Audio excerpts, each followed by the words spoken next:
మా బాధ్యత. అది కూడా ఖచ్చితంగా మా ప్రాధాన్యాలలో ఇది ఒక ముఖ్యమైన అంశం. ఇది పూర్తిగా మేము చిత్తశుద్ధితోటి నిజాయితీగా అమలు చేయాలని, ఒక మార్పు తీసుకురావాలని మేము చేస్తున్న ఈ ప్రయత్నంలో ప్రతి ఒక్కరు కూడా సహకరించమని మనస్ఫూర్తిగా ఈ సందర్భంగా కోరుకుంటున్నాను. ఎందుకంటే ప్రజా పంపిణీ వ్యవస్థ ద్వారా అందించే బియ్యం మరియు ఇతర నిత్యావసర సరుకులు ఖచ్చితంగా సక్రమంగా నాణ్యతతోటి ప్రజలకు అందే విధంగా మేము చర్యలు చేపట్టబోతున్నాం. అందులో ఏ మాత్రం కూడా తూకంలో తేడా వచ్చినా లేదా సరుకు పక్కదారి పట్టించాలని కొంతమంది ప్రయత్నించినా ఎవరిని కూడా వదిలే ప్రసక్తే లేదు. చాలా కఠినంగా వ్యవహరిస్తాం. ఉదయమే మేము సమీక్షా సమావేశం ఏర్పాటు చేసుకున్నప్పుడు కమిషనర్ గారితో, ఎండీ గారితో నేను చెప్పింది ఏంటంటే, ఈ నెల మేము చేస్తున్న పంపిణీ కార్యక్రమంలో 251 MLS పాయింట్స్లో ఆల్రెడీ తనిఖీలు జరిగినాయి. అదేవిధంగా ఫేర్ ప్రైస్ డీలర్స్ మరియు మొబైల్ డిస్పెన్సింగ్ యూనిట్స్, MDUs అంటాం, ఈ వాహనాలు ఏవైతే తీసుకొచ్చి వీళ్ళు పంపిణీ చేస్తున్నారో వాళ్ళు సక్రమంగా పంపిణీ చేస్తున్నారు లేదా అనే బాధ్యత మా జిల్లా యంత్రాంగం పైన ఉంటుంది. స్థానికంగా ఉన్న డిస్ట్రిక్ట్ సప్లై ఆఫీసరు, జాయింట్ కలెక్టర్లు, సివిల్ సప్లైస్ డిప్యూటీ తహసీల్దార్లు వీళ్ళందరూ కూడా అప్రమత్తంగా ఉండి సమాచారం తెప్పించుకుని ఎక్కడ కూడా పొరపాటు జరగకుండా సక్రమంగా ప్రతి కార్డుదారుడికి సరైన తూకంతో బియ్యం అందించే ఈ కార్యక్రమాన్ని జాగ్రత్తగా నిర్వహించాల్సిన బాధ్యత వాళ్ళందరిపైన ఉంటుంది. ఇంకా ఎన్నో మార్పులు తీసుకొస్తాం రాబోయే రోజుల్లో. నేను మరొకసారి రాష్ట్ర ప్రజలందరికీ కూడా మా ప్రభుత్వం చేపట్టబోయే ప్రతి కార్యక్రమం కూడా ఖచ్చితంగా నిజాయితీగా ఉంటుంది. పారదర్శకంగా ఒక మంచి విలువలతో కూడిన రాజకీయాలతో నిండి మనస్ఫూర్తిగా ప్రజలకి మంచి అధికారం చూపించాలనే ఉద్దేశంతో మేము కష్టపడి పనిచేస్తున్నాం. సో ఈ వ్యవస్థలో ఉన్న ప్రతి ఒక్కరూ దయచేసి వాళ్ళు కూడా ఆ మార్పు చూపించాలి. కష్టపడాల్సిన అవసరం వచ్చింది. మన రాష్ట్రాన్ని మనం కాపాడుకోవాలి. ఈ రోజున్న పరిస్థితిని మనం మార్చుకోవాలనుకున్నప్పుడు నిజాయితీగా పనిచేయాలి. అందులో భాగంగా గత వారం రోజుల నుంచి మీరు చూశారు, రాష్ట్ర వ్యాప్తంగా ఎక్కడైతే బియ్యం అక్రమంగా ఎగుమతులకు పాల్పడుతున్నారో, ఒక అడ్డాగా కేర్ ఆఫ్ అడ్రస్గా కాకినాడ పోర్ట్ని మార్చేశారో అక్కడ తనిఖీలు విస్తృతంగా చేశాం. ఇప్పుడు వరకు మేము చేసిన తనిఖీల్లో 35,404 మెట్రిక్ టన్నులు సీజ్ చేయడం జరిగింది. ఈ 35,404 మెట్రిక్ టన్నులు సీజ్ చేసినప్పుడు సుమారుగా చూచాయిగా 159 కోట్ల రూపాయలు దాని విలువ.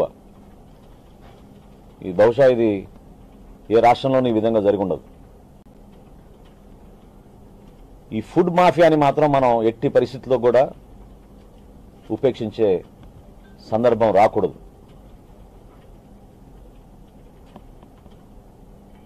ఈ మాఫియా ఏ విధంగా వ్యవస్థీకరించిందో మన కాకినాడ పర్యటనలో మీరందరూ చూశారు.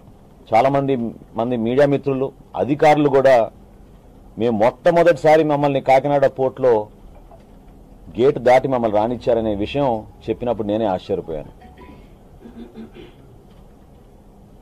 ఒక అడ్డాగా మార్చేసి ఎవరిని కూడా దగ్గర రానికుండా అక్రమంగా పేద ప్రజల డబ్బు దోచుకుని పేదవాడి పొట్టగొట్టి వీళ్ళు ఈ విధంగా ఎగుమతులు చేస్తున్నారంటే ఇతర దేశాలకి ఒక్కసారి మీరు తలుచుకుంటేనే ఆశ్చర్యపోవాలి. ఇది కేవలం కాకినాడ నగరంలో పోర్టు సమీపంలో ఉన్న గోడౌన్స్ వరకే మేము సీజ్ చేసిన విషయం. ఇది 35,404 మెట్రిక్ టన్నులు మాకు అక్కడే దొరికింది. ఇంకా రాబోయే రోజుల్లో ఈ తనిఖీలు, దాడులు ఖచ్చితంగా కొనసాగుతాయి. అనేక జిల్లాల నుంచి మాకు సమాచారం వస్తుంది. నేను ఒక భరోసా ఇవ్వబోతున్నాను. ఖచ్చితంగా ఆ మార్పు నెల రోజుల్లోనే మేము చూపిస్తాం. పబ్లిక్ డిస్ట్రిబ్యూషన్ సిస్టమ్ ద్వారా ప్రజలకు ఒక భరోసా కల్పించే విధంగా ఎవరు కూడా పొరపాటు చేయకుండా ఏ ఆశయాలతో అయితే కేంద్ర ప్రభుత్వం మాకు 39 రూపాయలకి కిలో బియ్యం మాకు ఇస్తుంటే దాన్ని కష్టపడి సరఫరా యంత్రాంగం ద్వారా 45 రూపాయల 33 పైసలు మాకు దానికి ఖర్చు అవుతోంది ఒక కిలో బియ్యం.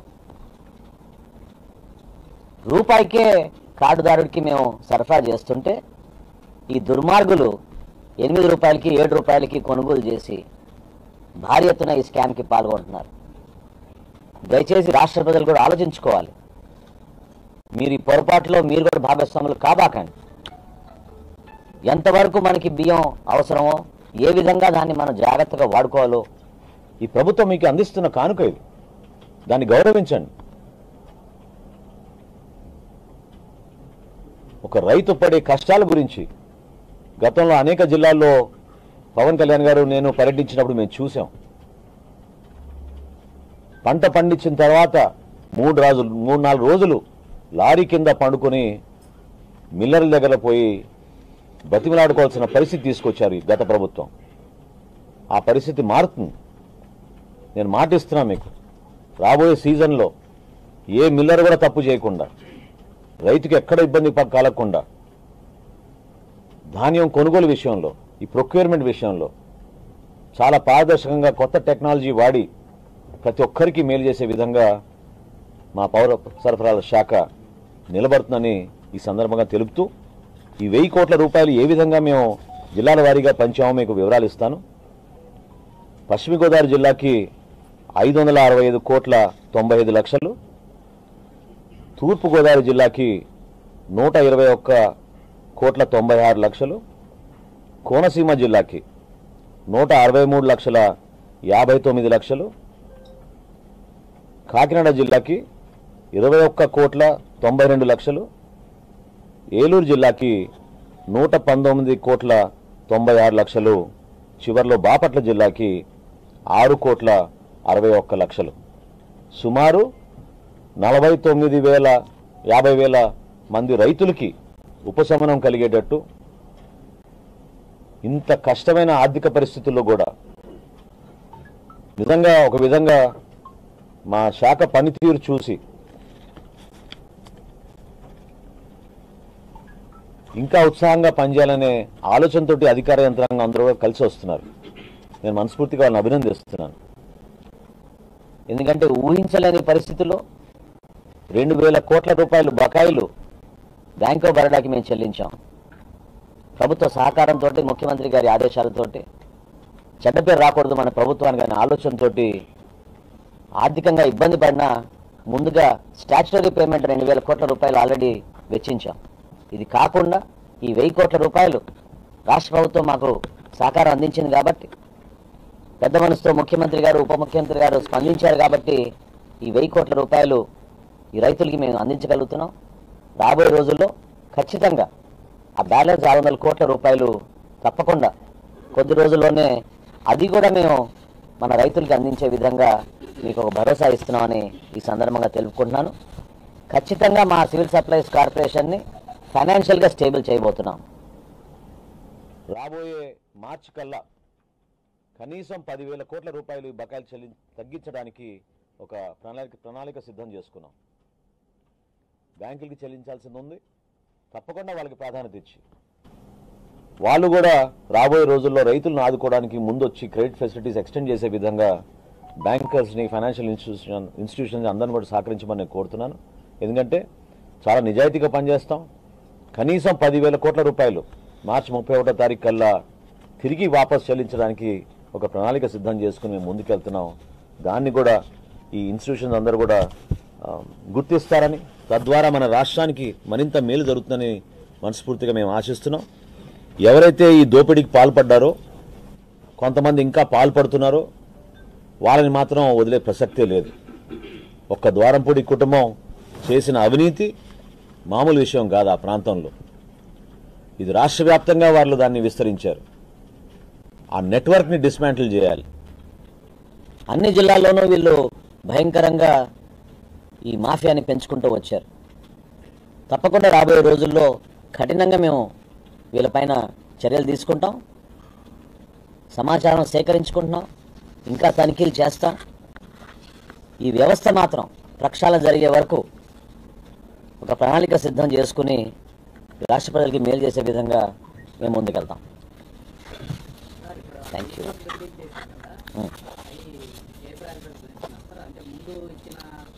ఫస్ట్ అందరికన్నా ముందు పాపం ఎవరైతే రైతులు ఆ ధాన్యాన్ని అందించారో మేము కొనుగోలు చేసామో వాళ్ళకి ప్రాధాన్యత ఇచ్చుకుంటూ లిస్టు తయారు చేసి దాని ప్రకారంగానే ఇచ్చుకుంటూ వస్తాం.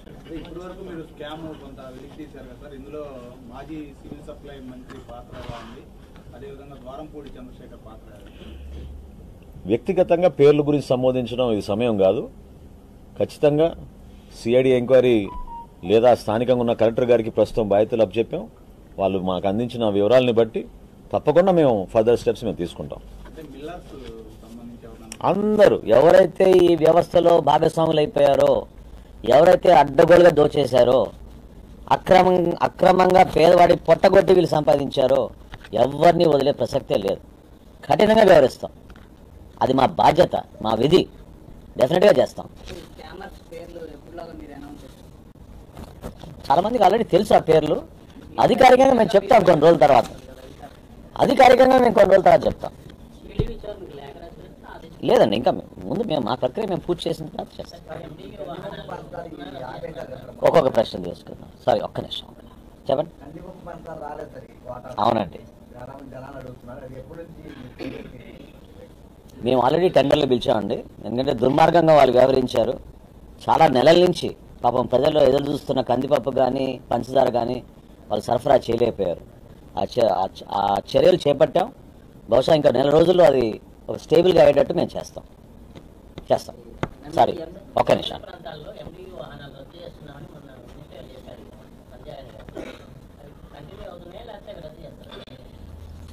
ఇదొక మంచి ప్రశ్న వాస్తవంగా. ఎందుకంటే ప్రజలకు ఇంకా తెలియదు. ఈ మాఫియాలో ప్రధాన భాగస్వాములు ఈ ఎండిఓ యూనిట్లు. ఆ విధంగా క్రియేట్ చేశారు గత ప్రభుత్వం. దాదాపు 1500 కోట్ల ఆర్థిక నష్టం కలిగే విధంగా మన కార్పొరేషన్కి 9,260 మొబైల్ డిస్పెన్సింగ్ యూనిట్లు కొన్నారు వీళ్ళు. 9,260 డిస్పెన్సింగ్ యూనిట్లు, మొబైల్ డిస్పెన్సింగ్ యూనిట్ కొని ప్రతి నెల మేము 27,000 రూపాయలు వెచ్చిస్తున్నాం దానికి ఒక్కొక్క యూనిట్కి. ఇంతకన్నా అన్యాయం ఉండదు. ఉన్న వ్యవస్థని ఇంకా బలపరచాలి. కేంద్ర ప్రభుత్వం ఇచ్చిన నిధుల్ని మనం సక్రమంగా వాడుకోవాలి. అంతేగాని 2027 వరకు కాంట్రాక్ట్ సైన్ చేసి 1,500 కోట్ల రూపాయలు ఆర్థికంగా నష్టం కలిగించే విధంగా కార్పొరేషన్ తీసుకున్న మూర్ఖమైన నిర్ణయం అది.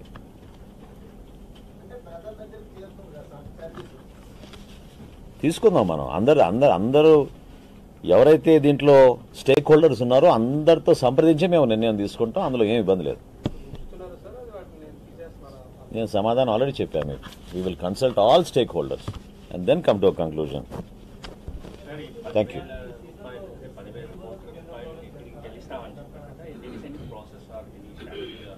There are statutory payments that we have to make. It's our responsibility. ఖచ్చితంగా మేము ఫైనాన్షియల్గా స్టేబుల్గా ఉండి ఒక మంచి మెసేజ్ తీసుకెళ్లే విధంగా ఒక బాధ్యతతోటి, of course with the support of the state government, తప్పకుండా ఈ బ్యాంకర్స్కి, ఫైనాన్షియల్ ఇన్స్టిట్యూషన్స్కి సివిల్ సప్లైస్ కార్పొరేషన్ ఆంధ్రప్రదేశ్లో అద్భుతంగా పనిచేస్తోంది. ఒక నమ్మకంతో వీళ్ళకి మనం క్రెడిట్ ఫెసిలిటీస్ అందించవచ్చు అనే విధంగా మార్చ్ కల్లా మేము తీసుకొస్తాం. అవునండి, 2,000 కోట్ల రూపాయలు బ్యాంక్ ఆఫ్ బరోడాకు ఆల్రెడీ చెల్లించాం. ఇంకో 1,000 కోట్లు డైరెక్ట్గా ఈ రోజున మేము రైతులకు అందిస్తున్నాం. Thank you. ఏమండి, ప్రస్తుతం జరుగుతుంది కదా, ప్రస్తుతం జరుగుతుంది. తప్పకుండా మీకు ఏమైనా అనుమానాలు ఉంటే మీకు క్షేత్రస్థాయిలో ఒకసారి పర్యటించి చూసుకోండి. చెప్పింది అదేగా, we'll consult all stakeholders. విస్తృతంగా దీని గురించి చర్చించి ఒక నివేదిక మేము సిద్ధం చేసి మా కేబినెట్ ఒక నిర్ణయం తీసుకుంటాం. 50,000 రైతులకండి ఈ 1,000 కోట్లు. 49,989 రైతులు,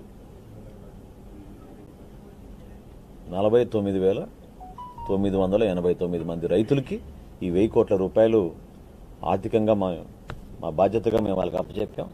రాబోయే పంటకి ఎక్కడ కూడా ఇబ్బంది కలగకుండా తగిన చర్యలు తీసుకునే విధంగా మా వంతు మేము ప్రభుత్వం నుంచి ముఖ్యమంత్రి గారు సహకరించారు కాబట్టి సాధ్యమైంది.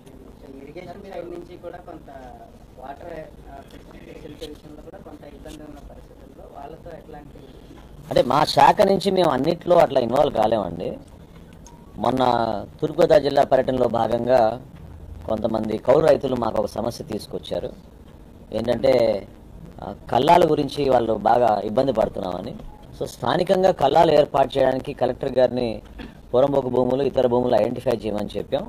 మా శాఖ నుంచి వీలైతే మేము టార్పాలిన్స్ మేము సబ్సిడీ రూపంలో రైతులకు అందిద్దామని ఒక నిర్ణయం తీసుకున్నాం.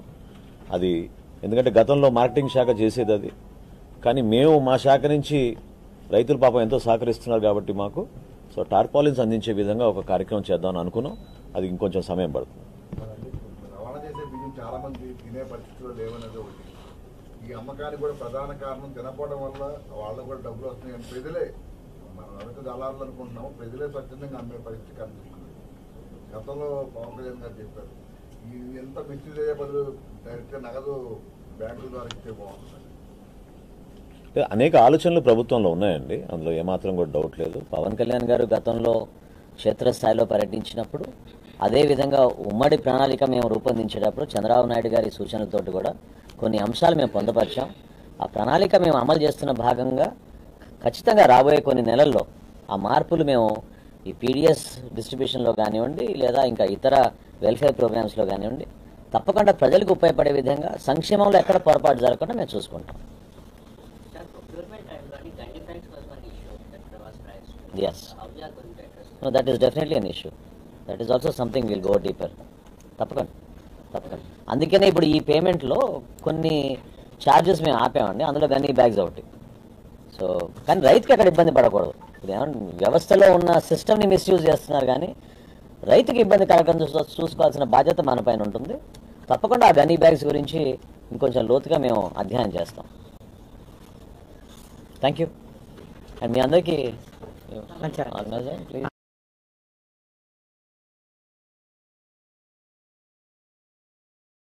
joined Siddharth Jain garu, and of course Veera Pandian garu has been here, and we need all your support raboye రోజుల్లో కూడా. Thank you.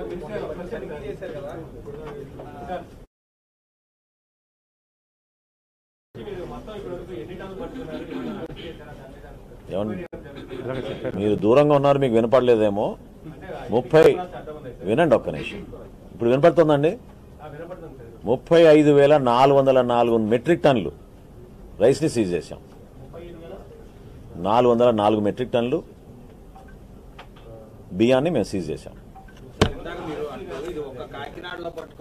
అవునండి, రాష్ట్ర వ్యాప్తంగా ఇంకా చాలా ఉన్నాయి. ఎమ్మెల్యేలందరూ కూడా ఇందులో భాగస్వామ్యం. వాళ్ళ రైట్ హ్యాండ్ లో లెఫ్ట్ హ్యాండ్ లో వాళ్ళ ద్వారానే బియ్యం వాళ్ళ దగ్గర నుంచి తీసుకున్నారు. వాళ్ళ మీద ఎలా ముందుకు వెళ్ళబోతున్నారు? మేము ఒకటే దారి వెళ్తామండి. మాకు లెఫ్ట్ హ్యాండ్ ఎవరున్నారు, రైట్ హ్యాండ్ ఎవరున్నారు చూడం. Simple straight road we follow, highway.